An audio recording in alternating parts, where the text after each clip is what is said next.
Greetings everyone, today is Friday the 24th of July 2026.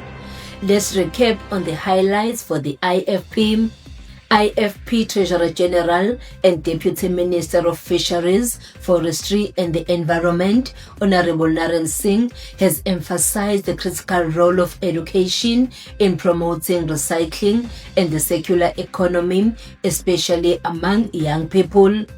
He was delivering his keynote address at the Polyco 2026 Annual Review Member Event.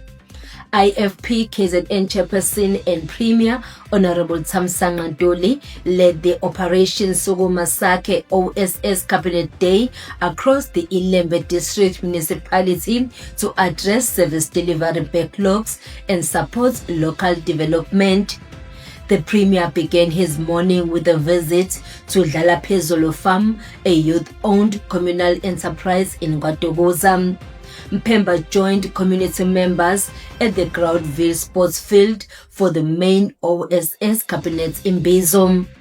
IFP NEC member and KZN MEC for Cooperative Governance in Traditional Affairs, Honorable Reverend Thulasizwe Buthelezi, handed over permanent, fully furnished homes to families in Bombolo who lost their houses during devastating 2025 floods. Let's check what is happening in IFP-led municipalities. IFP-led Umfolozi municipality, under the leadership of the Mayor Councillor Xolani Bhengu, received 4 water tanks from the King Cetshwayo District Municipality, which is led by the Honorable Mayor, IFP's Councillor Skhumbuzo Dlamini.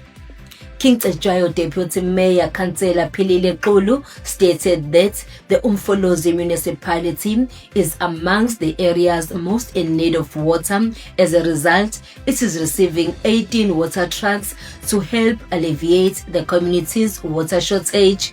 The mayor of the IFP-led Inkosi Langalibele local municipality, Councillor Mduduzi Myeza of the IFP, visited the Chivli area to provide residents with resources they had requested to support their livelihoods. The gathering brought together communities from Eguthuleni, Kwamfiliji and Chivali. Residents had requested items such as goats, broiler chickens, laying hens and their feed, fencing poles and wire, grass cutting equipment, as well as sewing machines. And finally, do not forget to register to vote. Until next time, trust us, we work for you.